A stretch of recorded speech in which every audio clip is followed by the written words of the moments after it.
আমার বাটা দেওয়া শেষ, এখন পুজো দেওয়া হয়ে গেছে। আর মাও এসেছে, ওই যে আমার শাশুড়ি মা মেয়েকে নিয়ে আছে। এই যে আসার সাথে সাথে স্বামীর কাছে দৌড়ে চলে গেছে ঘুমে করেও।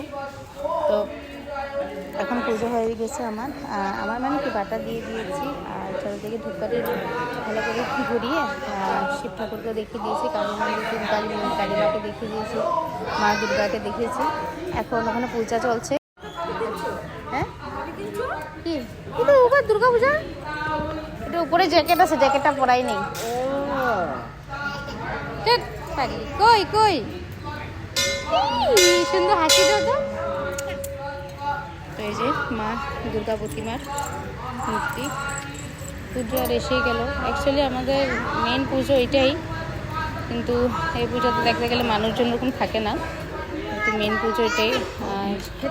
মা কালী মাকেও পুজো দেওয়া হচ্ছে, ভোগ দেওয়া হচ্ছে। এদিকে শিব ঠাকুরকেও পুজো দেওয়া হয়েছে।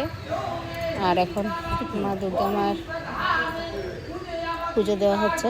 আর মোটামুটি কিছু কিছু মানুষ আসছে, আমরা রাত্রেও আসবো। এখন চলে যাব, রাত্রে আবার আসবো। আজকে রাত্রে আরতি হবে, শঙ্খ বাজার কম্পিটিশন হবে, জুকারি কম্পিটিশন হবে, অনেকটা কিছু হবে। তো রাত্রেও আসবো।